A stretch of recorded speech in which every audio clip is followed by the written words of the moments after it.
আমার ভাইয়েরা, আমার বন্ধুগণ, কেউ আমরা থাকবো না, সবাই চলে যাব। সবচেয়ে বড় সম্পদ আমার ঈমানটাকে সাথে নিয়ে যাব। সেই ঈমানকে মজবুত করার জন্য আমরা কোরআনের সঙ্গে সম্পর্ক রাখবো বেশি বেশি। যার কোরআন তেলাওয়াত বেশি থাকবে তার দেহে রোগ কম থাকবে। আজ থেকে 10 বছর পূর্বে গ্রামের রাস্তাগুলো মেঠো পথ দিয়ে যখন যেতাম, ফজর পরপরই মেয়েদের গুনগুন গুনগুন করে দাদির তেলাওয়াতটা আমাদের কানে আসতো, ভাবির তেলাওয়াতটা আমাদের কানে আসতো। ফোরকানিয়া মাদ্রাসাগুলো সেই সময় বেশি বেশি ছিল, সবাই কোরআন বুঝতো, জানতো। সেই ফোরকানিয়া আজকে বন্ধের পথে, সেই জায়গায় চালু হয়েছে কেজি স্কুল। কেজির ওজন বেশি না কিসের ওজন বেশি? কিসের ওজন বেশি? কেজির ওজনটা বেশি। এই জন্য বাচ্চার যে ওজন তার পিছনে ব্যাগের ওজন তার ডাবল। এতগুলো বই পড়ার দরকার নাই, এতগুলো বই পড়ার ওই বাচ্চার জন্য দরকার নাই। ওই বাচ্চার জন্য দরকার হলো আল্লাহর কালাম কোরআন। জোরে বলুন সুবহানাল্লাহ, আরো জোরে বলুন সুবহানাল্লাহ। কোরআন পড়লে সন্তান আদবওয়ালা হবে, বেয়াদব হবে না। কোরআন পড়লে সন্তান শান্ত হবে, অশান্ত হবে না। কোরআন পড়লে সন্তান শৃঙ্খল হবে, উচ্ছৃঙ্খল হবে না। কারণ কোরআন তো রহমতের কিতাব, কোরআন তো বোঝার কিতাব। আমরা এটা বোঝার চেষ্টা করব, জানার চেষ্টা করব। আমার ভাইজান জাহাঙ্গীর ভাই, তার ছোট্ট একটা ছেলে আছে, বলতেছে হুজুর আমার ছেলেটাকে মাদ্রাসায় দেব। আলহামদুলিল্লাহ বলেন। আমার বন্ধুগণ, সন্তানকে আপনি সবকিছু বানালেন, কিন্তু সন্তান আল্লাহওয়ালা হলো না, ইমানদার হলো না, কোনো লাভ নাই। আমার বন্ধুগণ, মাদ্রাসায় ছাত্র যেগুলো, কোনোদিনকে শুনেছেন মাদ্রাসার ছাত্র শিক্ষককে মারে? আচ্ছা শুনছেন? ভার্সিটিতে কে মারে? ছাত্র কারে মারে? এটা কি সোজা কাম হলো না উল্টা কাম হলো? কার মানায়? পিটন যদি মারতেই হয়, শাসন যদি করতে হয়, মানাবে কাকে? ছাত্র শিক্ষককে মারবে না শিক্ষক ছাত্রকে মারবে? শিক্ষক ছাত্রকে। এটি তো হচ্ছে স্বাভাবিক প্রক্রিয়া। কিন্তু এখন উল্টা মারে, ছাত্র শিক্ষককে মেরে কয় সোজা হও। কি সোজা হও? এই তো কুষ্টিয়া আশেপাশেই তো আছে। লাগে না মারামারি? লাগে না? কেন হচ্ছে এগুলো? কি জন্য হচ্ছে? মূল কারণ হলো উল্টা কার্যক্রম। কেন? উল্টা শিক্ষা। কি শিক্ষা? উল্টা উল্টা শেখানো হয়। এই জন্যই তো সিচুয়েশন আমার বন্ধুগণ। সেই জন্য আমরা বাচ্চার হাতে এতগুলো কেজি বই দেওয়ার দরকার নাই। এতগুলো বই না দিয়ে আমরা আল্লাহর কালাম 30 পারা কোরআন তুলে দেব। কোরআন থেকে গাইড বানায়া তাকে ইমানদার বানায়া নেবে। জোরে বলে সুবহানাল্লাহ। আমার ভাইয়েরা, আমার বন্ধুগণ, আমার দেশে এমন কোন বছর নাই যে বছরে আমার দেশের হাফেজরা গোটা পৃথিবীর মধ্যে বিজয়ের পতাকা না ছিনিয়ে আনে। প্রত্যেক বছর পুরস্কার নিয়ে আসে। এবছরও পুরস্কার নিয়ে এসেছে কয়েকজন। আবু রাহাত নামে একটা ছেলে, সিরাজগঞ্জে বাড়ি। সালেহ আহমদ তাকরিম তার আগে। এই যে পুরস্কারগুলো নিয়ে আসতেছে, এটা আমার দেশের জন্য সম্মান বয়ে আনলো। গভর্নমেন্টকে ধন্যবাদ। রাষ্ট্রীয় সম্বর্ধনা তাকরিমকে দিয়ে শুরু হয়েছে, বলি আলহামদুলিল্লাহ। এটা ভালো কাজ, ভালো একটা উদ্যোগ তারা নিয়েছে। কিন্তু কেন তাদেরকে সম্বর্ধনা দেওয়া হলো? নাস্তিক পাড়ার কিছু নাস্তিকদের চুলকানি, ওদের চুলকানি শুরু হয়েছে। কি এটা কোনো যোগ্যতা হলো? 30 পারা কোরআন মুখস্থ করে, এটা কি যোগ্যতা? 30 পারা কোরআন মুখস্থ করা কি যোগ্যতা? তোর 14 গোষ্ঠী নিয়ে আয়। এরকম বেকুব আছে না নাই? আচ্ছা, আমি আমার ভাষায় না, কোরআনকে গবেষণা করে আমি যতটুকু বুঝেছি, কোরআন মুখস্থ করতে পারা এটা নিজের কোনো যোগ্যতা নয়। এটা আল্লাহ প্রদত্ত খাস রহমত। যারা এই রহমতে ধন্য হয় তারা নরমাল কোনো বান্দা না। যারা হাফেজ তারা হচ্ছে স্পেশাল বান্দা। স্পেশাল, একদম স্পেশাল। এই জন্য হাফেজদের সম্মান কে দিয়েছেন? হাফেজদের আবার খবর আছে, কিন্তু মুখস্থ করে যদি ভুলে যায়, আছে না নাই? আছে, খবর আছে। হাফেজ হয়েছেন, কোরআন পড়বেন না, লোড নিয়েছেন, আল্লাহ আপনাকে রহমতে ধন্য করেছেন, কোরআনকে লালন করবেন না, আপনার খবর আছে।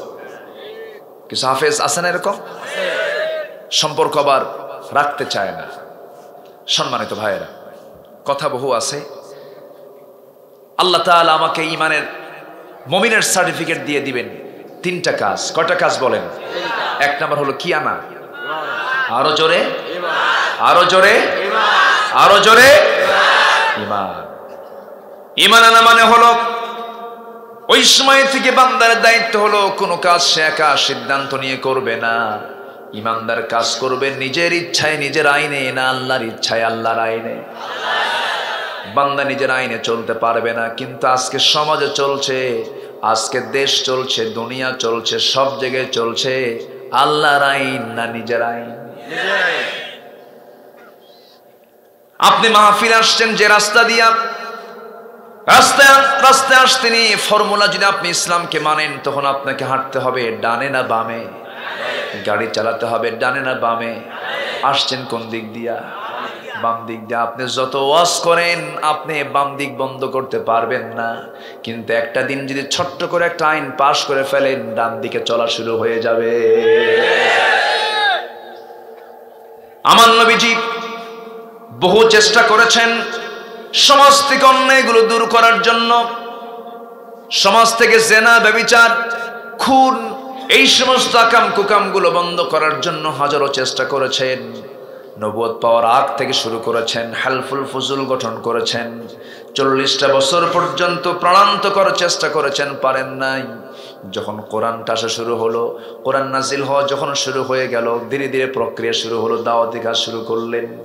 দাওয়াতি কাজের এক পর্যায়ে যখন সংখ্যা একটু বাড়তে লাগলো, আমার নবীর সাহাবী হলেন বেলালের মতো একজন কালো মানুষ, গোলাম জাদা গোলাম। আবুজেল টিটকারি করে বলে, আবুজেল হেও প্রতিপন্ন করে বলে, দেখ মুহাম্মাদের বাহিনীগুলো দেখ, একটা কালো কুসকুসা। ওইদিকে খাব্বাবকে দেখে বলে কামান। এই সমস্ত লোক দেখি মুহাম্মদ বিন আব্দুল্লাহ বিশ্ববেজের স্বপ্ন দেখে। আজকেও কিছু হেও করার লোক আছে না নাই? মোল্লারা কি বোঝে, এরকম বলার লোক আছে না নাই? ওরা কি জানে, ওরা কি বোঝে, এই জাতীয় কথাগুলো বলার লোক এখনো আছে। আমার বন্ধুগণ, আমার নবীজির পাশে সেই কালো বেলালকে আল্লাহ তাআলা এত সম্মান মর্যাদা দিয়েছেন, পৃথিবীর প্রথম মুয়াজ্জিনের কাতারে তার নামটা আল্লাহ তাআলা লিখে দিয়েছেন। একজন কালো মানুষ, একদম গরিব মানুষ, এত গরিব, তার সম্পদ ছিল শুধু সতরের কাপড়। তার সম্পদ ছিল শুধু সতরের কাপড়টা, নাভি থেকে হাঁটুর নিচ পর্যন্ত যে কাপড়, এতটুকুন কাপড়ই ছিল তার সম্পদ। এরকম গরিব মানুষ মনে হয় এখানে আছে অনেকে, গোটা দেশেও তো খুঁজে পাওয়া যাবে না। এত গরিব ছিলেন বেলাল। সেই বেলাল বিন রাবাহ রাদিয়াল্লাহু তাআলা আনহু, সেই গরিব থেকে সেই অবস্থায় তিনি ঈমানটার যত্ন নিয়েছেন, ঈমানটা তিনি নষ্ট করেন নাই। ঈমান যখন আনলেন, সঙ্গে সঙ্গে তার মুনিব উমাইয়া তাকে ধরে ফেললো। মুনিব উমাইয়া তাকে ধরে ফেলে বলল, ওরে বেলাল, শুনলাম তুমি নাকি ঈমান এনেছো। সঙ্গে সঙ্গে বেলাল বলছেন মুস্কি হাসি মেরে, ও আমার মুনিব, আপনি আমাকে শুনবেন কেন? আপনি আমাকে দেখেন। আশহাদু আল্লা ইলাহা ইল্লাল্লাহু ওয়াহদাহু লা শারীকা লাহু ওয়া আশহাদু আন্না মুহাম্মাদান আবদুহু ওয়া রাসূলুহু। বুকে কোনো ভয় আছে নাকি? কোনো ভয় নাই, বিন্দু পরিমাণ কোনো ডর করলেন না। উমাইয়া বলে ফেললো, বেলাল এখনো সময় আছে, তুমি কি করবে বলো। বেলাল বলছেন, ঈমান যখন এনেছে, ঈমান থেকে এক চুল পরিমাণ নড়বো না। উমাইয়া বলছে, সোজা আঙ্গুলে ঘি উঠবে না, থাম, দেখাচ্ছি মজা। বেলাল বলছেন, অত্যাচার যত বাড়বে আমার ঈমান তত পাকাপোক্ত হবে। একটুও তারা অন্য কাউকে পরোয়া করেন নাই। কি জুলুম, কি নির্যাতন শুরু হয়ে গেল পাশবিক কায়দায়। সর্বশেষ বুকের উপরে উমাইয়া উঠে বসলো, পাথর চাপা দিয়ে বসলো। বেলালের মুখ থেকে একটা আওয়াজ বের হয়, আল্লাহ আহাদ, আল্লাহ আহাদ, কুল হুয়াল্লাহু আহাদ, আল্লাহুস সামাদ, লাম ইয়ালিদ ওয়া লাম ইউলাদ ওয়া লাম ইয়াকুল লাহু কুফুয়ান আহাদ। বারবার যখন তিনি বলছিলেন, কারণ এই সূরাগুলো মক্কায় নাজিল হয়েছে তখন, ছোট্ট ছোট্ট সূরা কিন্তু অত্যন্ত দামি সূরা। সাইয়েদনা বেলালের মুখ থেকে যখন আল্লাহ আহাদ আল্লাহ আহাদ যখন বারবার বের হয়, উমাইয়া করলো কি, রাগের ঠেলায় তার মুখের মধ্যে বাম হাতটা ঢুকায়া দিল। বাম হাত ঢুকায়া দিয়া জোরপূর্বক তার মুখ থেকে জিহ্বা টান মেরে বের করে বাবলা গাছের কাঁটা ঢুকায়া দিল জিহ্বার ভিতরে। জিহ্বার ভিতরে যখন বাবলা গাছের কাঁটা ঢুকায়া দিয়েছে, ফিনকি দিয়ে রক্ত পড়া শুরু হলো, আর মুখ থেকে জিকির বের হয় না। উমাইয়া বলছে, তোর জিহ্বা বন্ধ করে দিলাম, জিকির করবি কেমনে? সেই সময় আস্তে করে নখটা উঁচু করে বলছেন, উমাইয়া রে, দিলের মধ্যে আমার আল্লাহর নামটা আমি অঙ্কন করে নিয়েছি। ঈমান এত সস্তা নয়, ঈমান এনেছি, এতটুকুন শব্দ বললাম, আমি তাকে ছেড়ে দেব না। আহাসিবান নাস আইয়ুতরাকু আইয়াকুলু আমান্না ওয়া হুম লা ইফতানুন। মানুষের ধারণা ঈমান এনেছি, এতটুকুন শব্দ বললাম আর আমি তাকে ছেড়ে দেব না, না, অবশ্যই তাকে পরীক্ষা করব। কার কথা?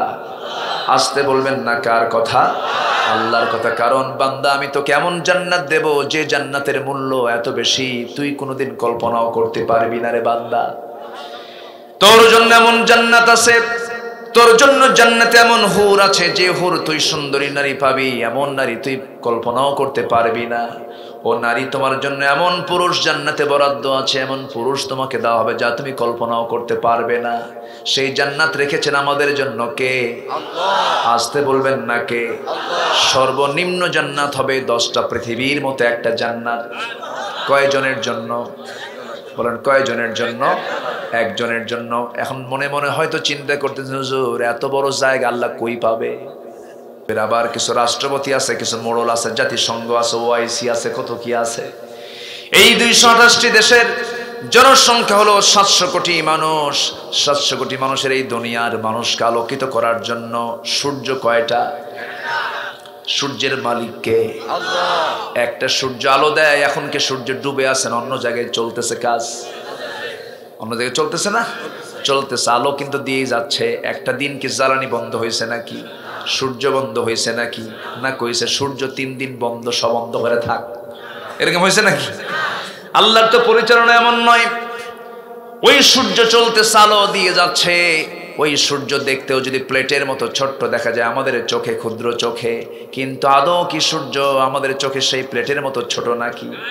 এত বড় পৃথিবী থেকে বিজ্ঞানীরা অনুমান করছেন 13 লক্ষ গুণ বড়। কত লক্ষ?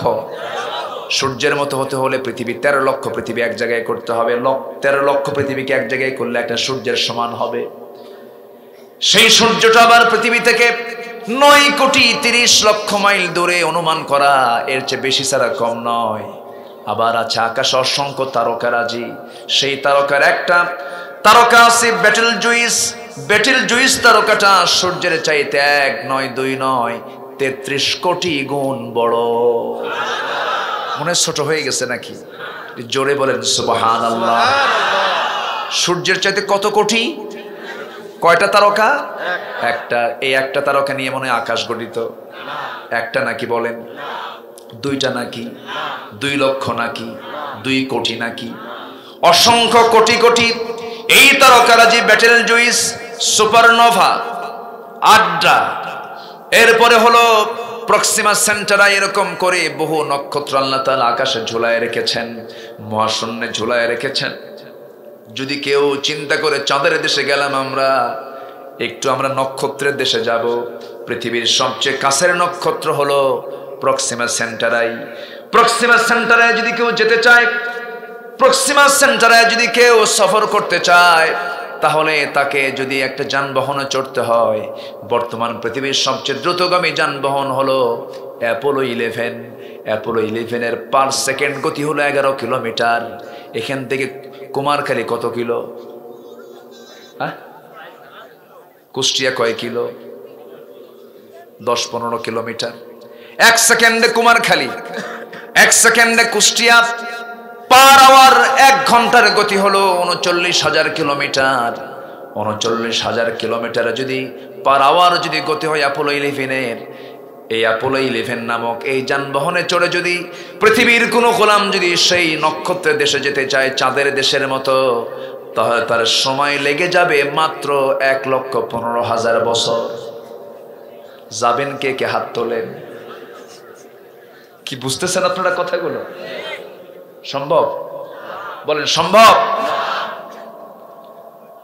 এই যে মুরব্বীর বয়স 85 বছর, জাহাঙ্গীর ভাইয়ের বাবার বয়স মাত্র 85 বছর, হাত চলে না, পা চলে না, বাবা হাত তুলতে পারি না, অচল হয়ে গেছি। মাত্র 100 বছরই মানুষ শেষ হয়ে যায়।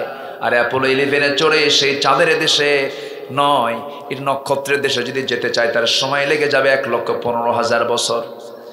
সম্ভব আমাদের দ্বারা নয়। এই তো পৃথিবীর সবচেয়ে নিকটবর্তী তারকা, এরকম কোটি কোটি তারকা নিয়ে এক একটা গ্যালাক্সি, অসংখ্য গ্যালাক্সি নিয়ে আল্লাহ তাআলা বহু মহাশূন্য ভরাট করে রেখেছেন। এই শুধু মহাশূন্যের কথা বললাম, আকাশটা কত দূর, জোরে কোন সুবহানাল্লাহ। সেই ব্লু স্কাইটারও দূর দিগন্তে সেই মহাকাশ। এই আকাশের পর আরেকটা আকাশ আছে না নাই? আসতে বলবেন না, আছে না নাই? আছে। এই আকাশের মাঝে আরেকটা আকাশ, এর মাঝে মহাশূন্য, এরপর আরেকটা আকাশ, এর মাঝে মহাশূন্য, এরপর আরেকটা আকাশ, এর মাঝে মহাশূন্য, এরকম করে 7 আকাশের মালিক কে? চিন্তা করা যায়? চিন্তা করা যায়? আবার দ্বিতীয় আকাশটা কত বড়! প্রথম আকাশের চাইতে মরু সাহারার মধ্যে যদি কেউ হাত থেকে তার আঙ্গুল থেকে যদি তার আংটি ফেলে দেয়, আংটি সাহারার তুলনায় যত ছোট, দ্বিতীয় আকাশের তুলনায় প্রথম আকাশ তেমনই ছোট। তাহলে কি জান্নাতের জায়গা আছে? এ আসতে কয় আছে, জান্নাতের জায়গা আছে। বোঝা গেল? অনেকে চিন্তা করে জান্নাত কই, এত জায়গা পাবো কই? অভাব আছে? বলেন অভাব আছে না? এ তো গেল শুধু আকাশের কথা। আল্লাহ তাআলা কোথায়? কোথায় কোথায়? আমার আল্লাহকে আমি বেশি ভালোবাসি, আল্লাহর পরিচয় জানার দরকার আছে না? আমার আল্লাহ তাআলা কোথায়? কোরআনকে প্রশ্ন করুন, কোরআন জবাব দিয়ে দিচ্ছে। আর রহমানু আলাল আরশি ইস্তাওয়া। আমার আল্লাহ তাআলা ওই 7 আসমান পেরিয়ে আরশ আজিমে তিনি সমাসীন আছেন। আর আরশ আজিমের আশেপাশে হলো আল্লাহ তাআলা জান্নাত নামক আমাদের জায়গাটা রেখে দিয়েছে। জোরে বলি সুবহানাল্লাহ। আমরা হব কার বাসিন্দা? এরকম বেনামাজি হইয়া জান্নাত পাওয়া যাবে তো নাকি? এত মূল্যবান জায়গা আমরা জান্নাত পাবো। আচ্ছা, কোন বিমানে চলবেন কোন এখন ওই জান্নাতে যাওয়ার জন্য? কি দুনিয়ার কোনো বিমান দিয়ে চলবে?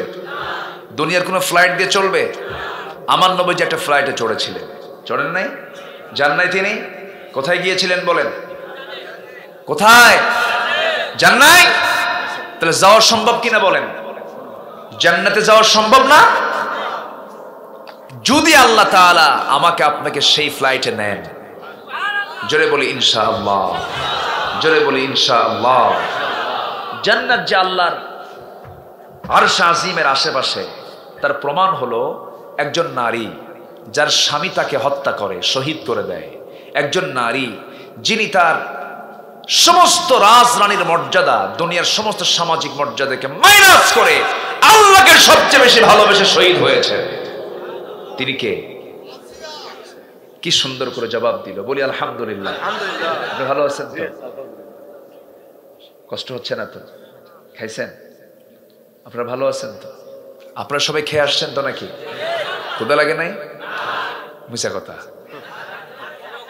ও লাগছিল, খেয়ে আসছেন তো? যদি লাগে আমি কমিটিকে বলে দিই, তারা খাবারের ব্যবস্থা করুক, কাম সারা। জি, খুবই সুন্দর মানুষ। বলি আলহামদুলিল্লাহ। তাহলে আসিয়া আলাইহিস সালাতু ওয়াস সালাম, তার কোনো দোষ ছিল না। তার দোষ হলো ঈমান আনা। কি আনা বলেন? ঈমান আনা। তাহলে আমরাও ঈমান আনি, কিছুই হয় না। আর তারা ঈমান আনলে কি হয় দেখেন। আবার আজকের সমাজেও কিছু লোক আছে সত্যিকারের ঈমান আনার কারণে আজকে তারা বিভিন্ন জুলুমের শিকার হয়ে আছে। আছে না নাই? সম্মানিত ভাইয়েরা, আসিয়া আলাইহিস সালাতু ওয়াস সালামকে যখন কি বলে ফেরাউন যখন বলল যে আসিয়া, আমি শুনলাম তুমি নাকি কি করছো, তুমি নাকি মুসার দিন নাকি গ্রহণ করছো? আসিয়া বলছেন আপনি শুনবেন কেন, দেখেন, আশহাদু আল্লা ইলাহা ইল্লাল্লাহ। ফেরাউন বলে, আসিয়া তোমার তো সাহস কম না। কে সাহস কি? আমি কি তোমার গোলাম? আমি কি তোমার বান্দি? আমি কার বান্দি? আমি কার বান্দি? আল্লাহ।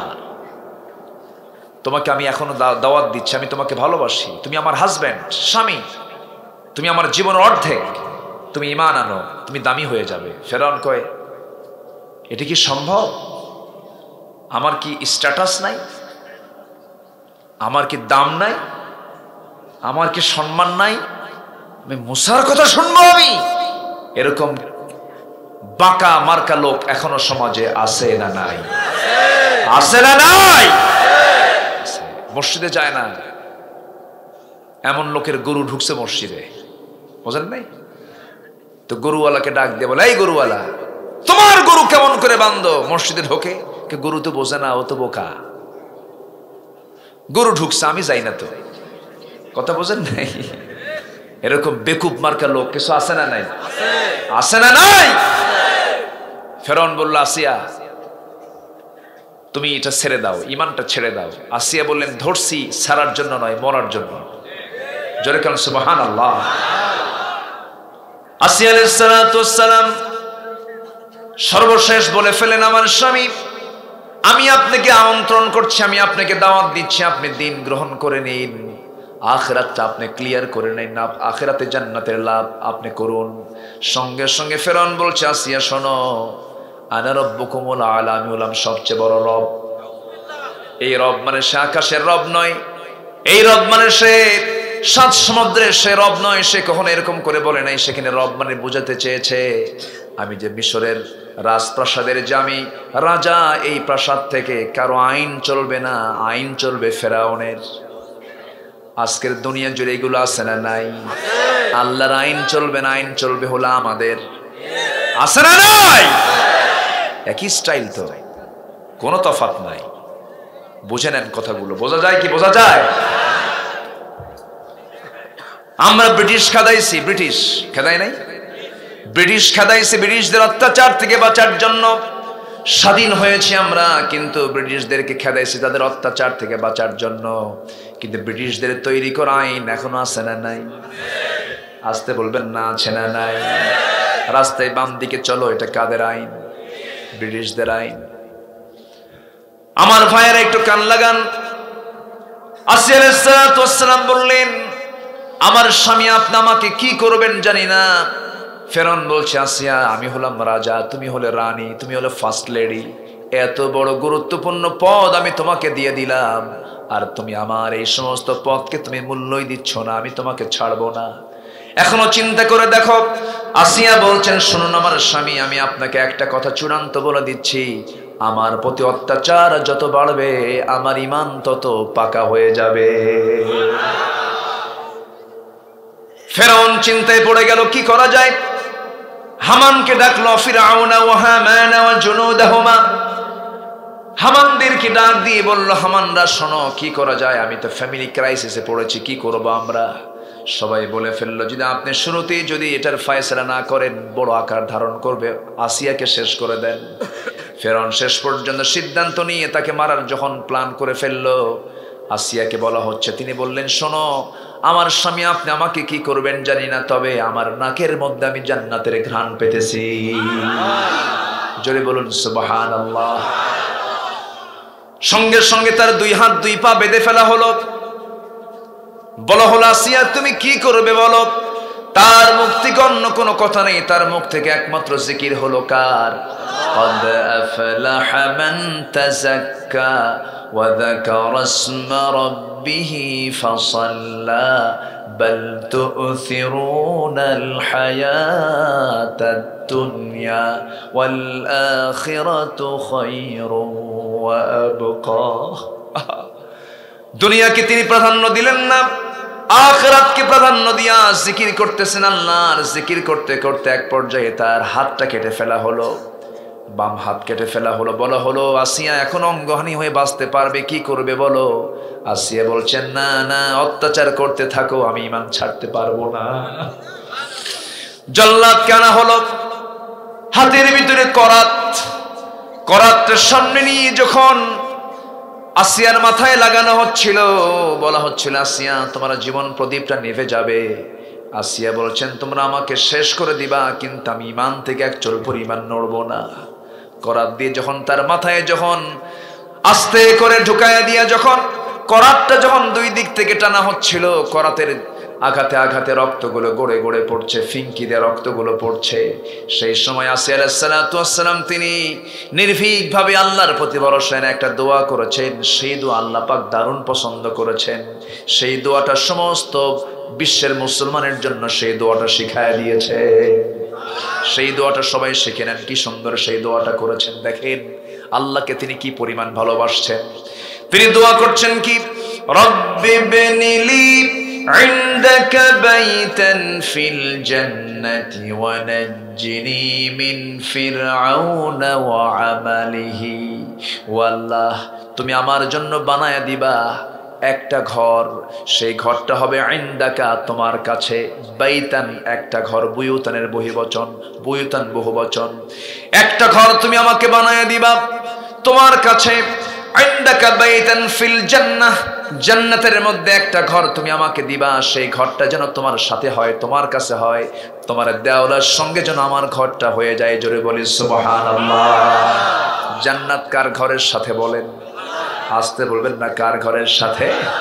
সেই ঘরের সাথে যদি আপনার বাড়িটা বানায় নিতে চান, ইমানদার হতে হবে লাস্ট ক্লাস না ফার্স্ট ক্লাস? লাস্ট ক্লাস না ফার্স্ট ক্লাস? ইব্রাহিম আলাইহিস সালাতু ওয়াস সালাম তিনি পরীক্ষা দিয়েছেন, সেই পরীক্ষায় তিনি লাস্ট ক্লাস না ফার্স্ট ক্লাস? ওয়া ইয ইবতালা ইব্রাহিম রাব্বুহু বিকালিমাতিন ফাতাম্মাহুন। নবী হে, আপনি সেই সময়ের কথা স্মরণ করুন যে সময় আমি ইব্রাহিমকে কত বড় পরীক্ষা করেছি। আমরা সেই ইব্রাহিমের সন্তান, আগুনে নিক্ষিপ্ত হয়ে ইব্রাহিম আলাইহিস সালাতু ওয়াস সালাম তিনি তার ঈমানটাকে ঠিক রেখেছেন। আমরা নূহের সন্তান, হাজার পিটন খেয়ে 900 বছর দাওয়াত দেওয়ার পর তিনি ক্লান্ত হন নাই, মাত্র 86 জন ইসলাম কবুল করেছে, তার দাওয়াতি কাজ বন্ধ হয় নাই।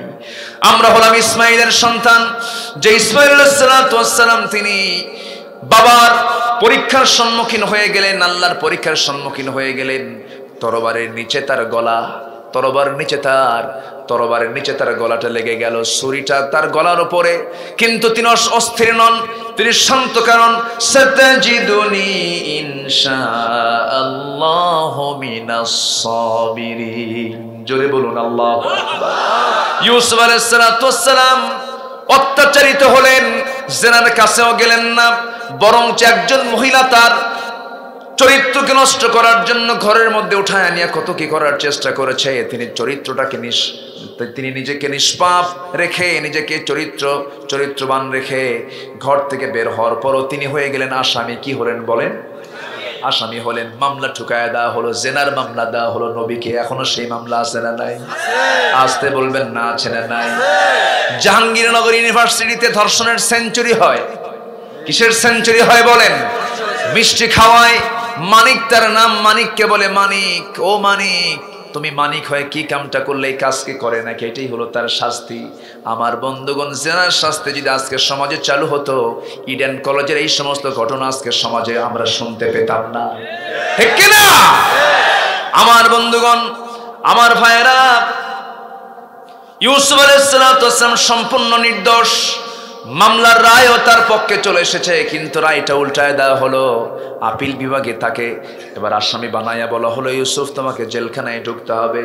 ইউসুফ আলাইহিস সালাতু ওয়াস সালাম মুসলিয়াকেন হাসি মেরে হাতটা উঁচু করে জেলখানার গেট দিয়ে ঢুকে যাচ্ছেন ভিতরের দিকে। সবাই বলে, ইউসুফ, মানুষ জেলখানায় ঢুকতে নিয়ে কান্দে, তুমি হাসো কেন? তিনি মুস্কি হাসি মেরে বলছেন, হাব্বু ইলাইয়া, আমার কাছে জেলখানাই প্রিয়, কারণ জেলখানার মধ্যে গেলে পরে দুনিয়ার কোনো চিন্তা নাই, বাজার করা লাগে না, এদিক সেদিক কিছুই তাকান লাগে না, কোনো চিন্তা নাই। এমনকি সবচেয়ে বড় সমস্যা হলো জুলাইখার অন্তত ডিস্টার্ব নাই। জোরে কোন আল্লাহু আকবার। জেলখানায় তার কাছে প্রিয় হয়ে গেল। জেলখানায় থেকে তিনি তার ইমানটাকে নিয়ন্ত্রণে রাখলেন, ইমানটা ঠিক রাখলেন। এই জন্য আমরা তাদের উত্তরসূরি, যত হাজার বাধা আসুক না কেন ইমানটাকে আমরা কখনো নষ্ট করব না। রাজি আছেন নাকি? জোরে বলি ইনশাআল্লাহ। খুবাইব রাদিয়াল্লাহু তাআলা আনহুকে ধরা হলো। খোবায়েবকে জেলখানার মধ্যে আটকিয়ে রেখে বলা হলো, খোবায়েব ইসলামটা ছেড়ে দাও। খোবায়েব বললেন, ইসলাম ধরেছে ছাড়ার জন্য নয়। হাত পা বাঁধা হলো, মারতে মারতে পিঠের চামড়া তুলে ফেলা হলো, রিমান্ডে না হলো, কোনো কাম হয় না। সর্বশেষ বলা হলো, খাবার বন্ধ করে দিলাম। খাবার বন্ধ করলে কি হবে? শেষ রাতের দিকে আল্লাহর কালাম তেলাওয়াত করেন, আর ফেরেশতারা তার জন্য জান্নাতের আঙ্গুরের ছড়া শিয়ে সামনে নিয়ে আসে, সেই খাবারগুলো খান। খোবায়েব খাবারগুলো খাচ্ছিলেন। 3 মাস একাধারে খাবার বন্ধ, কিন্তু তার চেহারার সৌন্দর্য প্রকাশ পেয়ে গেল। সবাই বুঝতে পেরেছি খোবায়েবকে না খায়া রেখে তাকে আমরা মারতে পারবো না, মেরে ফেলবো আমরা। ফাঁসির মঞ্চে ঝুলে মারবে তাকে, শুলে কাস্টে নেবে তাকে। সিদ্ধান্ত চূড়ান্ত। বলা হলো, খোবায়েব এখনো সময় আছে, তুমি কি করবা বলো। খোবায়েব বলছেন, তোমরা কি করবে জানি না, তবে তোমরা যদি আমাকে দুনিয়া থেকে বিদায় করে দাও, আমি আল্লাহর মোহাব্বত কখনো ছাড়তে পারবো না। খোবায়েবকে শেষ পর্যন্ত বলা হলো, তোমাকে শুলে কাজটা ঝুলাইয়া মারবো, শেষ ইচ্ছা বলতে তোমার কিছু আছে নাকি বলো। খোবায়েব বললেন, দুনিয়ার কোনো ইচ্ছা আমার নাই। তোমার কি কোনো বউ পরিবার পরিজনের সঙ্গে তোমার কোনো সাক্ষাতের প্রয়োজন আছে নাকি? তিনি বললেন, না না, কিচ্ছু লাগবে না। আমাকে যদি একটু সুযোগ দিতা। কি সুযোগ বলো? ওযুর পানি দিলে 2 রাকাত নামাজে দাঁড়ায় আমি আল্লাহর সঙ্গে কথা বলতে চাই। আমরা কথা বলবো কার সাথে? আমাদের সবচেয়ে আপনজনকে। একমাত্র স্থায়ী সম্পর্ক কার সাথে? আল্লাহর সাথে। শুরু করেছি স্থায়ী সম্পর্ক আর অস্থায়ী সম্পর্ক নিয়ে। খোবায়েব ইবনে আদি রাদিয়াল্লাহু তাআলা আনহু করলেন কি? সেই কঠিন মুহূর্তে তিনি ওযুর পানি চাইলেন, ওযুর পানি দেওয়া হলো, ওযু বানালেন, নামাজে দাঁড়ায় গেলেন। প্রথম রাকাতটা আস্তে আস্তে পড়লেন, দ্বিতীয় রাকাতে নামাজ পড়তে পড়তে দ্বিতীয় রাকাতে চিন্তা করলেন, নামাজটা যদি একটু লম্বা করে ফেলি, কাফের মুশরিকরা ভাবতে পারে মৃত্যুর ভয়ে বুঝি খোবায়েব নামাজটা লম্বা করছে। তাড়াহুড়ো করে নামাজটা শেষ করলেন। নামাজটা শেষ করার পরে 2টা হাত তুলে দোয়া করছেন, আল্লাহ তাআলা, আমার মনে হয় আর হায়াত নাই, আমি মনে হয় মরে যাব। তুমি তো আল্লাহ আমাকে জান্নাতের ঘ্রাণ নাকের মধ্যে দিয়েছো, আমি মনে হয় মারা যাচ্ছি। আমি যদি দুনিয়া থেকে বিদায়ী হয়ে যাই, ও আল্লাহ, তোমার পরে আমার প্রিয়জন হলেন আমার রাসূল মুহাম্মদ সাল্লাল্লাহু আলাইহি ওয়াসাল্লাম। সেই রাসূলের চেহারা আমি 4 মাস 5 মাস যাবত দেখি না। আমি যদি দুনিয়া থেকে বিদায় হয়ে যাই, তোমার কাছে ফরিয়াদ হলো, আমার বিদায় সালাম তুমি আল্লাহ আমার নবীর দরবারে পৌঁছায়া দিবা। এই কথা বলে তিনি শুলে কাষ্টের দিকে দৌড় মারতেছেন। সবাই বলছে, খোবায়েব কেউ কি মরার জন্য দৌড়ায় নাকি? খোবায়েব বলছে, মরার জন্য দৌড়াই না, জান্নাতের হুরগুলো আল্লাহ আমারে দেখায়া দেয়। শুলে কাষ্টে নেওয়া হলো, হাত বাঁধা হলো, পা বাঁধা হলো।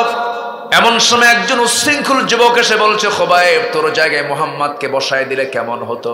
মুখের মধ্যে অনেকগুলো থুতু জমা করলেন, কয়েক মিনিটে থুতুগুলো জমা করে ওর মুখ বরাবর মেরে দিলেন থুতু।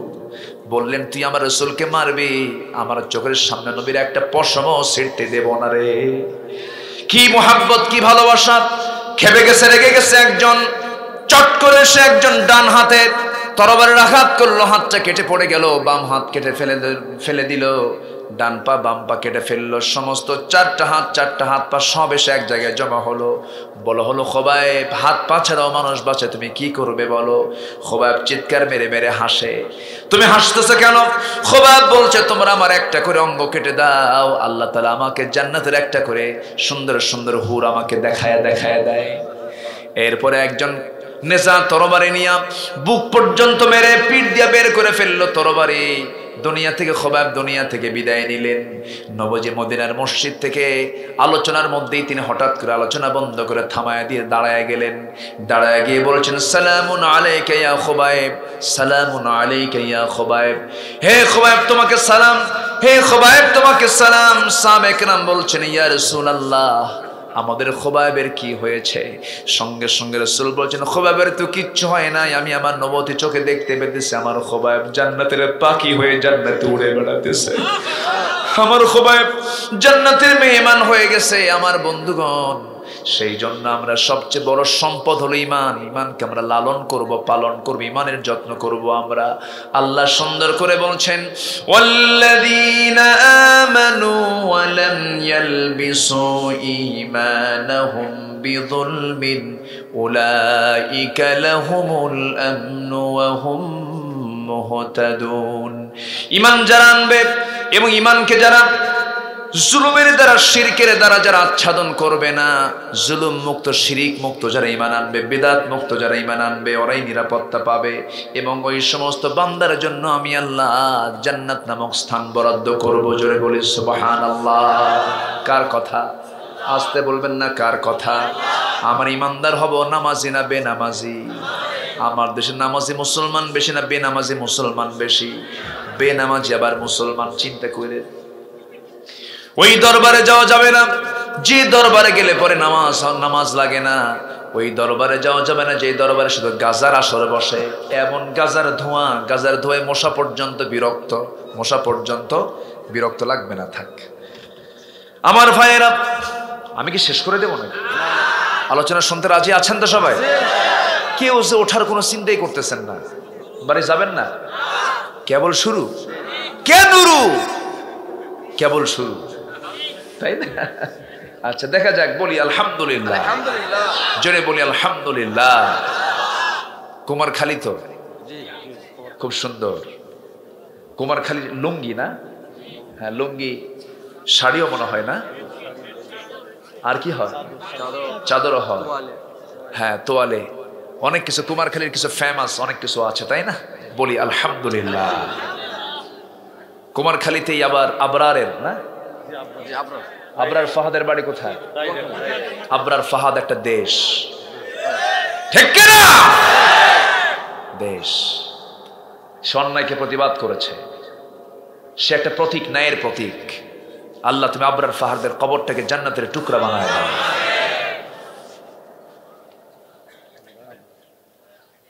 কষ্ট পাচ্ছেন নাকি? আবরার তো আবরারই। ইন্নাল আবরার লাফি নাঈম।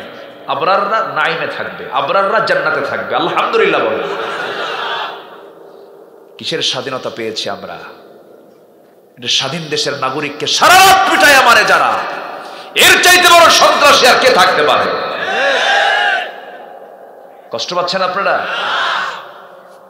তার মাকে কে সান্ত্বনা দেবে বলেন? তার বাবাকে সান্ত্বনা দেওয়ার কোনো ভাষা পৃথিবীর কারো নাই। সম্মানিত ভাইয়েরা, খুব ভালো, আমি খুব আনন্দ পাচ্ছি আপনাদেরকে সাথে নিয়ে আজকে। বলি আলহামদুলিল্লাহ।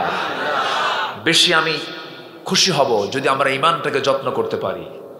কোনো ব্যক্তির কথায় আমরা চলবো না, আমরা চলবো কার কথা?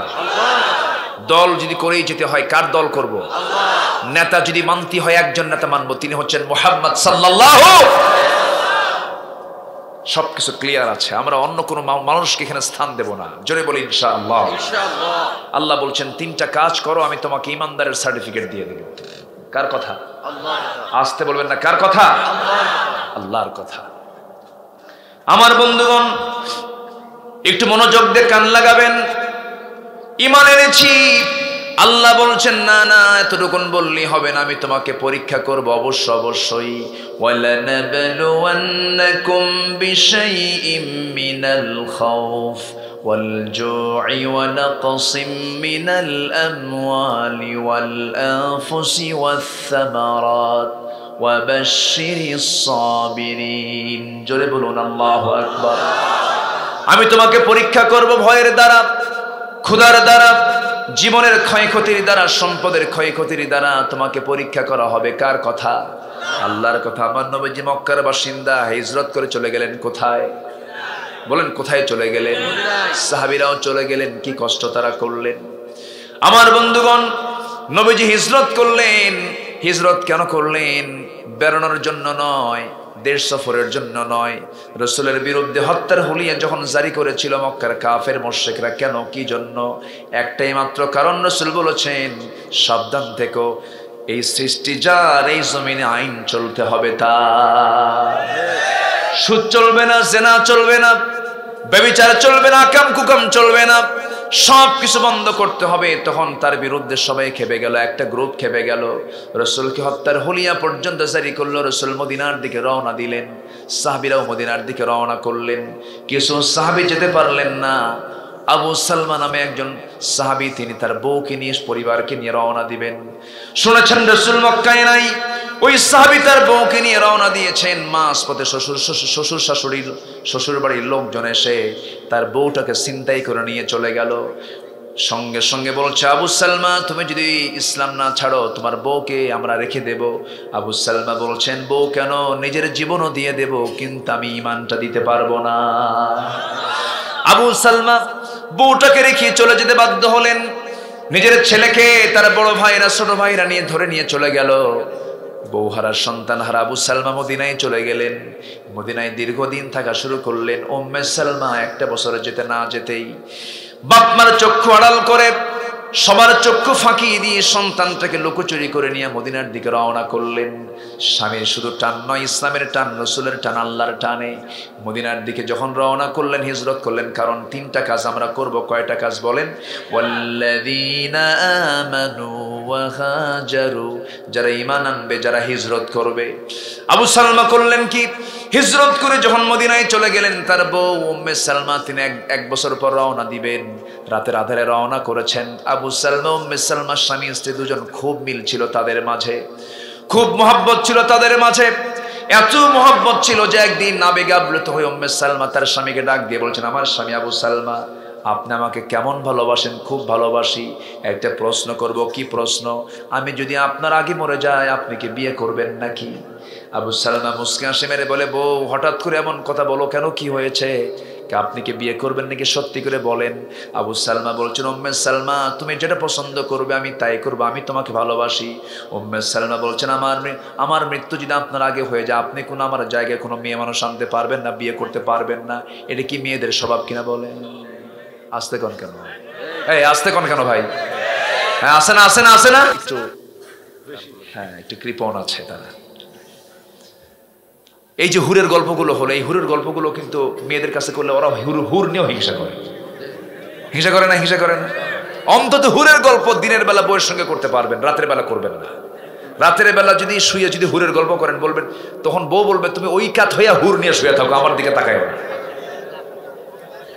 কি কথা বোঝেন নাই? এটা হচ্ছে মেয়েদের নেচার। মেয়েরা এই বিষয়ে তারা একটু আপোষহীন। তবে বউ ছাড়া কিন্তু উপায়ও নাই। বউ ছাড়া উপায় আছে কোন? তো কুমার থাকবেন কেন? এখানে তো কুমার তো থাকা যাবে না, খালি কুমার হয়ে থাকবেন। কুমার খালি, হ্যাঁ? বিয়ে হওয়ার দরকার আছে না নাই বলেন? এই আছে না নাই বলেন? আছে। এখানে সবাই কুমার না বিবাহিত আছে? বিবাহিত আছে না নাই? হ্যাঁ, বিবাহ খালি, কুমার খালি। আচ্ছা, বউ যার আছে তার কথা শুনতে হয়। বইয়ের কথা শোনা লাগে না? আস্তে আস্তে কয়, আর আস্তে কোন কেন? বইয়ের কথা শোনা লাগে না? আমিও তো শুনি। শুনবেন না কেন? বইয়ের কথা শুনবেন অবশ্যই। না শুনলে সংসার হবে না তো। রাগারাগি হয় না? আস্তে কয়, রাগারাগি হয় না? বউ চোখ বড় করে না? করে। আপনি হ্যাঁ হঠাৎ দেখছেন, হঠাৎ। আর বউ ঘন ঘন। আপনিও করেন, সেও করে। এটা অধিকার। এটা কি অধিকার? মহাব্বত, ভালোবাসা এটা থাকবে, রাগারাগি হবে। এটা তো ইসলাম, এটাই তো সৌন্দর্য। বলি আলহামদুলিল্লাহ। কিন্তু মাত্রা অতিক্রম করা যাবে না। মাত্রা অতিক্রম করা যাবে না। একজন খেপলে আরেকজন থামবে, আরেকজন খেপলে আরেকজন থামবে। এটাই তো সিস্টেম। কিন্তু দুটোই যদি বারুদ হয় তখন কি হবে? কি ধরে যাবে? আগুন ধরে যাবে। এটা ব্যালেন্স করতে হবে। এটা ব্যালেন্স করতে হবে। ওমরের মতো মানুষ, ওমরের নাম শুনলে কি নরম মনে হয় না গরম মনে হয়? খালি গরম। হ্যাঁ, ওমর তো বারুদ। ওমরের নাম শুনলে শয়তান আসে না, এত হুঙ্কার ছিল তার। অথচ সেই লোকটাও বইয়ের কাছে কায়েদ, চুপচাপ।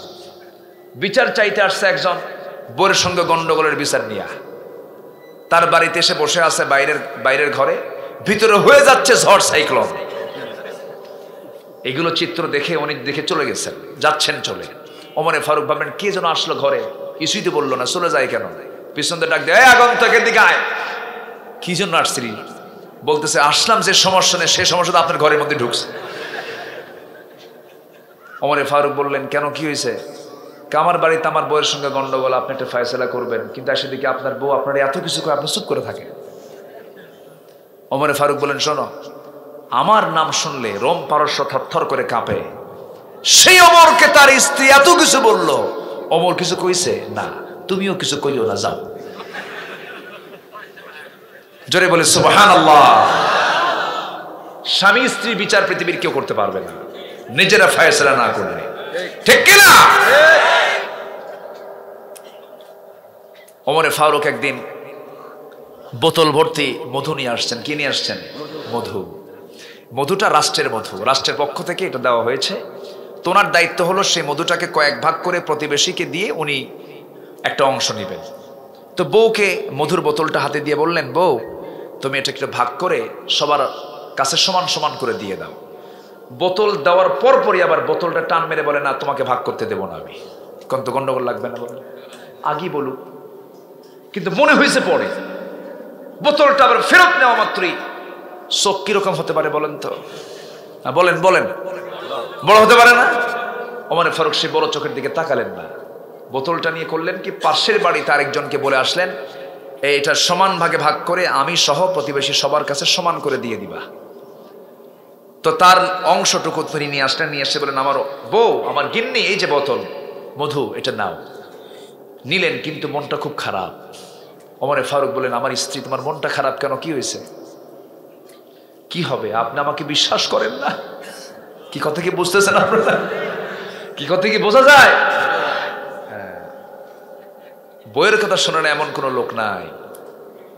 রাজা প্রজার মাঝে ঘোষণা করেছে, যে প্রজা বইয়ের কথা শোনে তাকে একটা করে ডিম দেবে, আর যে বইয়ের কথা শুনবে না তাকে একটা করে ঘোড়া দেওয়া হবে। দেশে আর বইয়ের কথা শোনে না এমন লোক খুঁজে পাওয়া যাচ্ছে না, সবাই বইয়ের কথা শোনে। হঠাৎ করে এক লোক এসে বলতেছে, রাজামশাই একটা কথা, কি আমি জীবনে কোনোদিন বইয়ের কথা শুনি নাই। ঠিক আছে, আস্থা বলে যাও, একটা ঘোড়া নিয়ে বাড়িতে চলে যাও। সে একটা কালো ঘোড়া নিয়ে বাড়িতে চলে গেছে। কালো ঘোড়া দেখে বউ কয়, তোমার কি একটু রুচি নাই? কালো জিনিস মানুষ নিয়ে আসে নাকি? যাও লাল ঘোড়া নিয়ে আসো। কাচ্চা ঠিক আছে। কি কথা কি বুঝতেছে? ঘোড়া নিয়ে চলে গেছে রাজ দরবারে, গিয়ে বলে, রাজামশাই ঘোড়া তো আমার ভুল নেওয়া হয়ে গেছে, কালো ঘোড়া নেওয়া যাবে না, লাল নিতে হবে। কে বললো তোরে? কে বউ আমারে শিখাই দিল। রাজা কয়, ঘোড়া থুইয়া ডিম নিয়ে যা। কি কথা বলছেন? আচ্ছা, এদিকে রাজা আবার বাড়ির মধ্যে আসছে। রানী তো এই ঘোষণা শোনার পর বলতেছে, শোনো, এগুলো ফালতু আইন বাদ দাও। দেশের ম্যাক্সিমাম মানুষই বইয়ের কথা শোনে, অতএব বইয়ের কথা শোনা লোকদের ঠকাইও না। একজনকে ঘোড়া দিবা, আরেকজনকে ডিম দেবে, এটা হলো না। অন্তত গ্রামে দেশের মানুষকে একটু বাঁচাও। ডিম না দিয়ে 5 কেজি করে চাউল বরাদ্দ করো, যাও। রাজা এবার এসে মন্ত্রীদের বৈঠকে বসে বলতেছে, শোনো, ডিমটা না দিয়া যারা বইয়ের কথা শোনে তাদেরকে 5 কেজি করে চাউল দেওয়া হোক। কেন? এই পরামর্শ আপনাকে কে দিল? বউ আমারে শিখাই দিল। কথা ক্লিয়ার? কথা ক্লিয়ার? বউ ছাড়া উপায় আছে? ওমর ফারুকের মতো মানুষ অত্যন্ত বিনয়ী হয়ে বউয়ের সামনে দাঁড়িয়ে বলছেন, আমার স্ত্রী শোনো, তোমাকে আমি মধু মাপতে দিয়েছিলাম, মধু ভাগ করতে দিয়েছিলাম, কিন্তু মধু ভাগ করতে দেওয়ার সময় হঠাৎ করে আমার মনে হলো, এই মধু যে তোমাকে ভাগ করতে দেব, সমান করে তুমি ভাগ করবে এটাও আমি জানি, কিন্তু মধু তো তরল জিনিস। সেই মধু ভাগ করতে গিয়ে কয়েক ফোঁটা মধু তোমার হাতের সঙ্গে লেগে যাবে। ওই যে 2-3 ফোঁটা মধু তোমার হাতে লেগে গেল অতিরিক্ত, এই অতিরিক্ত মধু নেওয়ার কারণে আল্লাহ তাআলা কিয়ামতের দিন আমি ওমর, আমাকে অবশ্যই আল্লাহ তাআলা ধরতে পারে। এই জন্য এতটুকুন মধু আমার ভাগে আসুক, এটা আমি চাই নাই মনে করে অন্যজনকে এই দায়িত্ব আমি দিয়ে দিয়েছি। জোরে বলেন সুবহানাল্লাহ। ঈমান, ঈমান কি বলেন? কি কি আমার ভাইয়েরা, কথাই তো কথা বেড়ে গেল। উম্মে সালমা বলছেন, আমার স্বামী আপনি কি বিয়ে করবেন নাকি? আবু সালমা বলছেন, ওরে উম্মে সালমা, তুমি যদি এরকম পছন্দ করো, আমি তোমার মৃত্যুর পর বিয়ে না করা যাও, এমনটা যদি হয়ে যায়, তুমি আমার আগে যদি মারা যাও, আমি দ্বিতীয় কোনো স্ত্রী আমি আমার ঘরে তুলব না, আমি বিয়ে করব না, যাও। তবে হ্যাঁ, এমনটা যদি হয়, আমার আগে যদি, তোমার আগে যদি আমার মরণটা হয়ে যায়, তুমি যদি বিধবা হয়ে যাও আমার স্ত্রী উম্মে সালমা, আমি তোমার মতো এমন দোয়া করব না, আমি দোয়া করব, আল্লাহ আমার চেয়ে যেন উত্তম স্বামী আমার উম্মে সালমার জন্য জুটায় দেওয়া হয়। যেরকম সুবহানাল্লাহ। শ্রেষ্ঠ দোয়া স্ত্রী হলো না স্বামীর হলো? স্বামীর হলো শ্রেষ্ঠ দোয়া, কারণ বিধবার একটা আশ্রয়ের জায়গা দরকার আছে না নাই বলেন, বিধবার ব্যবস্থার দরকার আছে না নাই বলেন। কিন্তু আজকে সমাজে বিধবাকে নিয়ে কেউ কেউ কথা বলে নাকি? কথা বলে না, বিধবাকে নিয়ে কথা বলতে চায় না। সমাজে বিধবাদের কোনো মূল্যায়ন নাই, শুধুমাত্র নামকাস্তে একটা বিধবা কি ভাতা, বিধবা একটা ভাতা দিয়ে দিল না, বিধবা ভাতা দিয়ে বিধবার সমস্ত হক আদায় হয় না। বিধবার পাশে দাঁড়ানোর জন্য একটা বিয়ের প্রয়োজন আছে না নাই বলেন, আসতে বলবেন না আছে না নাই। আজকে সমাজে বহু বিধবা অসহায় হয়ে পড়ে আছে, আকাম কুকাম করলে পরে কোনো দোষ হয় না, আর বিধবা নারীকে বিয়ে করলে পরে জেলখানায় ঢোকা লাগে। কি কথা বোঝেন নাই? কথা কি বোঝা যায়? আমার ভাইয়েরা, আবু সালমা মদিনায় চলে গেছেন 1 বছর আগে। উম্মে সালমা 1 বছর পর তিনি যখন মদিনার মসজিদে চলে গেলেন, সারা রাত সফর করে, সারাদিন সফর করে করে চলে গেলেন। মদিনার মসজিদে গিয়া ফজর নামাজের আগে পৌঁছে গেলেন, আযান হলো, নামাজ শুরু হয়ে গেল। নামাজ শেষের পরে হঠাৎ করে সংবাদ চলে এলো, আসসালাতু আলাল মাইয়িত, মৃত ব্যক্তির জানাজা হবে। জানাজা শুরু হয়ে গেল, কেউ মারা যায় নাই, মারা গিয়েছেন আবু সালমা, রাত্রেবেলা মারা গেছেন। সেই দিন সকালবেলা তার স্ত্রী তার সামনে হাজির হয়ে গেছেন।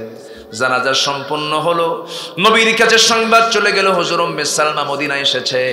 আমার নবীজি উম্মে সালমার সামনে গিয়ে দাঁড়ালেন, বললেন, উম্মে সালমা তুমি বিধবা হয়েছো, তোমার সন্তানটা এতিম হয়ে গেছে, এতিমের ব্যাপারে তুমি কোনো চিন্তা করো না, এতিমের লিডার তো সামনে দাঁড়ানো আছে, তোমার সন্তানের যাবতীয় দেখাশোনার দায়িত্ব আমি রাসূল নিজে গ্রহণ করে নিলাম। আমার নবীজি সন্তানটাকে কোলের মধ্যে লালন করলেন, কোলের মধ্যে কুল তুলে নিলেন। এরপরে বলেছেন, উম্মে সালমা চিন্তা করো না, তোমার বিয়ের ব্যবস্থা হয়ে যাবে, আমার অনেক পরহেজগার সাহাবী আছে, তাদের সঙ্গে বিয়ের ব্যবস্থা হয়ে যাবে। উম্মে সালমা বলছেন, ইয়া রাসূলুল্লাহ, আমার স্বামীর মতো উপযুক্ত কোনো পুরুষ দুনিয়াতে আর নাই, আমার বিয়ের কোনো স্বাদ নাই। আমার নবীজি মাথা নিচু করে থাকলেন, সঙ্গে সঙ্গে আল্লাহর পক্ষ থেকে ফয়সালা হলো, ইয়া রাসূলুল্লাহ, উম্মে সালমা কি বিয়ের প্রস্তাব কে পৃথিবীর কেউ দেবে না, কেউ উপযুক্ত নয়। উম্মে সালমার তাকওয়া পরহেজগারি এত উন্নত মানের, আপনি তাকে বিয়ের প্রস্তাব দিয়ে তাকে বিয়ে করে নেন। জোরে কোন সুবহানাল্লাহ, আরো জোরে সুবহানাল্লাহ। আমার বন্ধুগণ, এরকম করে কষ্ট করে সাহাবীরা হিজরত করেছেন, ঈমান এনেছেন। নাম্বার 3 হলো কয়টা কাজ বলেন, কয়টা কাজ বলেন? 3টা কাজ। নাম্বার 3 হলো ওয়াহাজারু ওয়াজাহাদু ফি সাবিলিল্লাহ ওয়াল্লাযীনা আওয়াউ ওয়া নাসারু উলাইকা হুমুল মুমিনুনা হাক্কা। জোরে বলুন আল্লাহু আকবার। নাম্বার 3 হলো ওই সমস্ত বান্দা যারা জিহাদ করবে কার পথে? আসতে বলবেন না, কার পথে? জিহাদ নাম শুনলে অনেকের গা চুলকায়, আসতে বলবেন না, আছে না নাই? জিহাদের দাম আছে না নাই বলেন? জিহাদ কিন্তু সবাই করতে পারে না, নামাজ সবাই পড়তে পারে, রোজা সবাই রাখতে পারে, কিন্তু জিহাদ করতে গেলে জীবন যাবে, এই জন্য জিহাদের নাম শুনলেই গা জ্বলে, আছে না নাই? এখনো জিহাদের কার্যক্রম আছে না নাই? জিহাদ তো কিয়ামত পর্যন্ত চলবে, আল জিহাদু মাদিন ইলা ইয়াউমিল কিয়ামাহ। জিহাদকে যারা কলঙ্কিত করতে চায়, কিতাবুল জিহাদ নামে একটা পাঠ বুখারীতে আছে না নাই? আছে। জিহাদের কথা কোরআনে আছে না নাই? আছে। আমার বন্ধুগণ, ইমানদার কি নামাজে চেনা যায় না, ইমানদারকে রোজায় চেনা যায় না, ইমানদারকে হজ করলে চেনা যায় না।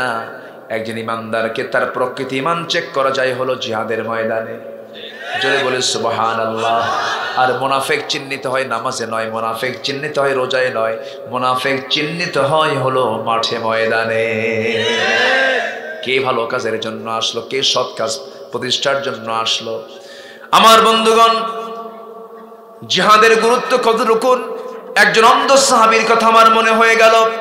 অন্ধ সাহাবীর নাম হলো আব্দুল্লাহ ইবনে উম্মে মাকতুম রাদিয়াল্লাহু তাআলা আনহু। তিনি আমার নবীর জীবদ্দশায় বদর যুদ্ধে যেতে চেয়েছেন, রাসূল তাকে পারমিশন দেন নাই অন্ধ সাহাবীর কারণে। উহুদে যেতে চেয়েছেন, পারমিশন দেন নাই। প্রথম খলিফার আমলে যুদ্ধের পারমিশন চেয়েছেন, পারমিশন পান নাই।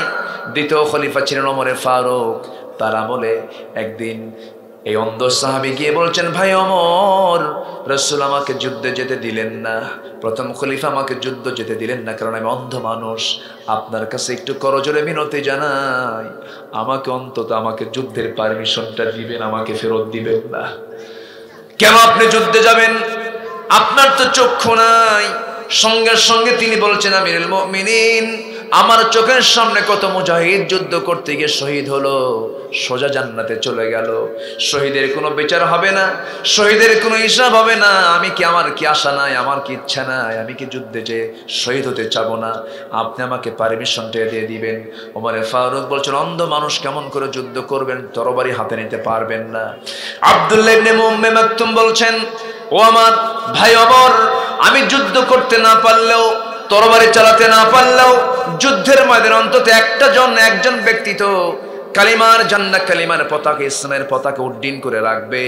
সেই কালিমার পতাকা যে উড্ডীন করে রাখবে, সেই দায়িত্ব কোনো চোখওয়ালাকে না দিয়া আমি অন্ধ মানুষ, আমাকে দেওয়া হোক। জোরে কোন সুবহানাল্লাহ, আরো জোরে সুবহানাল্লাহ। এই ইবনে উম্মে মাকতুমের কথা শুনে ওমর ফারুক কেঁদে ফেলে দিলেন, কান্নায় ভেঙে পড়ে বলছেন, ভাই ইবনে উম্মে মাকতুম, বুঝতে পেরেছি আপনার মনের আকাঙ্ক্ষা, আমি আপনাকে পারমিশন দিয়ে দিলাম। অন্ধ সাহাবী, বুড়া মানুষ আব্দুল্লাহ ইবনে উম্মে মাকতুম রাদিয়াল্লাহু তাআলা আনহু কাদেসিয়ার যুদ্ধ, কিসের যুদ্ধ বলেন? কাদেসিয়ার যুদ্ধে ইবনে উম্মে মাকতুম সবার সামনে তিনি কালিমার ঝান্ডা, ইসলামের পতাকা তার হাতে লালন করে, তার হাতে ধারণ করে নিয়ে যখন তিনি রওনা করলেন, শুধু তিনি বললেন, শোনো ও মুজাহিদেরা, আমাকে কালিমার পতাকা নিয়ে, ইসলামের পতাকা নিয়ে সবার সামনে আমাকে দাঁড় করাইয়া দিবা। ওই এক পায়ে এক জায়গায় আমি দাঁড়িয়ে থাকবো, আমাকে লক্ষ্য করে কাফের মুশরিকরা তীর মারবে, আমার বক্ষ ভেদ করে পিঠ দিয়ে বের হয়ে যাবে, শহীদ হয়ে সোজা আল্লাহর জান্নাতে চলে যাব। জোরে কোন সুবহানাল্লাহ। এই তামান্নার দরকার আছে না নাই? এই ইচ্ছার দরকার আছে না নাই? এই ইচ্ছা যার 16 আনা থাকবে, আল্লাহ বলছেন তোর ইমানটাও 16 আনা, তোর ইমানটাও 16 আনা। এই তিনটা কাজ যারা করবে, আল্লাহ রাব্বুল আলামিন বলছেন, ওয়াল্লাযীনা আওয়াউ ওয়া নাসারু, সাথে এই তিন কাজের পাশাপাশি যারা সাহায্য করবে, এই তিন কাজে যারা জিহাদে যারা সাহায্য করবে, আল্লাহ বলছেন, উলাইকা হুমুল মুমিনুনা হাক্কান। এই সমস্ত বান্দাই হলো টাটকা ইমানদার, এই সমস্ত মুমিনদাই হলো টাটকা মুমিন। আর তাদের জন্য কি আছে? লাহুম মাগফিরাতুন ওয়া রিজকুন কারীম, তাদের জন্য আছে মাগফিরাত মানে ক্ষমা, তাদের জন্য আছে সম্মানজনক রিজিক অর্থাৎ জান্নাতের খাবার। জোরে কোন সুবহানাল্লাহ। আল্লাহ কবুল করুন। সবাইকে 5 ওয়াক্ত নামাজ পড়ি নাকি? 5 ওয়াক্ত নামাজ আজকের থেকে আর কেউ ছাড়বো না। কারা কারা হাত তুলে দেখান তো দেখি। জোরে বলি ইয়া আল্লাহ, আরো জোরে বলি ইয়া আল্লাহ। আমাদেরকে 5 ওয়াক্ত সালাত আদায় করার তৌফিক তুমি আল্লাহ দিয়া দাও। জোরে বলি আমিন, আরো জোরে আমিন। হাত নামাও। মা বাড়িতে মা বোন আছে না নাই? মা বোনদের পর্দার দরকার আছে না নাই? মেয়েদের গায়ে থাকবে টাইট কাপড় না ঢিলা কাপড়? মেয়েদের বোরকা হবে ডিজাইন না ডিজাইন ছাড়া? মেয়েদের কাপড় হবে বোরকা কালো না সাদা? হলুদ না কালো? লাল না কালো? মেয়েদের বোরকা হবে কাল গোরাব, কাকের মতো দেখা যায়, এমন জাতীয় বোরকা তারা পরবেন, এবং সেটা হবে ঢাকার উদ্দেশ্যে। আল্লাহ তুমি মা বোনদেরকে পর্দায় থাকার তৌফিক দিয়ে দাও। আসিয়ার মতো ঈমান আনার তৌফিক তুমি আল্লাহ দিয়ে দাও। মেয়েদের জন্য আল্লাহর 8টা জান্নাত খোলা থাকবে, শুধুমাত্র 4টা কাজ করবে। আবার সেই 4টা কাজ যদি না করে, স্বামী তার বউকে মারতেও পারবে। স্বামী তার বউকে মারতে পারবে। মারবেন? হ্যাঁ, সারছে কাম। যে কইছে মারবো সে বিয়ে করে নাই মনে হয়। করেছে? আচ্ছা। আপনাদের ভাষার ভিতরে পাবনার কিছু গন্ধ আছে। এই কুমারখালীর ওই পাশে চরের এলাকায় একটা ইউনিয়ন আছে নদীর ওই পারে না? হ্যাঁ, গেদা গেদা কয় না? হ্যাঁ, গেদা গেদি খাবুল হয়তো মাহলুকা, এরকম আছে না? একটা আলাদা টান মোশান আছে। কুষ্টিয়ার ভাষার মধ্যে একটা মজাও আছে। কুষ্টিয়ার সুন্দর ভাষা, বলি আলহামদুলিল্লাহ। আলহামদুলিল্লাহ। যশোর, কুষ্টিয়া, নড়াইল, চুয়াডাঙ্গা, মেহেরপুর, এই সমস্ত ভাষাগুলো প্রায় এক, ভালো। তবে ফার্স্ট আপনাদের এই বৃহত্তর কুষ্টিয়া যশোরের মধ্যে ফার্স্ট হলো মেহেরপুর চুয়াডাঙ্গা, কারণ ওদের সাথী হলো নদিয়া। ওদের সাথে কি নদিয়া। আর বাংলা ভাষার উৎপত্তি কোথায়? নদিয়া থেকে। তো উৎপত্তির জায়গা তো ভালোই হবে, ভালো। ধীরে ধীরে ধীরে ধীরে যে কুমারখালী হইয়া নদী পার হইয়াই কাবুল হয়তো মাহলুকে, কথা বলছেন নাই? এরপরে সিরাজগঞ্জে যাইয়া দুন্ত স বাদ গেছে, বাড়ি কোথায়? হিরাজগঞ্জ, দুন্ত স নাই। রংপুরে র বাদ গেছে, কোথায়? অংপুর। ওইদিকে নোয়াখালী প বাদ গেছে, পানিকে কয় হানি। আল্লাহ পাক হয় না, কয় আল্লাহ ফাক। চিটাগাং তো কথাই নাই, চিটাগাংকে তো ভাষার মৃত্যু হয়ে গেছে। এই হলো অবস্থা। কিন্তু প্রকৃত ভাষা বাংলার যে মূল বইয়ের ভাষা আপনারা লালন করছেন, বলি আলহামদুলিল্লাহ। এর মানে আমি কোনো ভাষাকে কিন্তু গালমন্দ করছি না। রংপুরের মানুষ মায়ের কাছ থেকে যে ভাষা শিখেছে ওটাই তার প্রিয়, আলহামদুলিল্লাহ। নোয়াখালীর মানুষ মায়ের মুখ থেকে যেটা শিখেছে ওটাই প্রিয় ভাষা, বলি আলহামদুলিল্লাহ। ওদের কাছে ওই ভাষার একটা মজা লাগে, মজা আছে না নাই? আচ্ছা, ওদের ভাষা শুনতে ভালো লাগে না? অনেক মজা লাগে, কিন্তু ওরা একটু আলাদা স্টাইলে কথা বলে, সব কিছু শর্টে মারে। বাংলা ইংরেজি মিশানো। আমি যাব না, আই ন যাইও। আই মানে কি? আমি। ন মানে কি? না, আই ন যাইও, আমি যাব না। ওরা বাংলা ইংরেজি মিশালো, সব দিয়ে দেয়, যা আছে কপালে।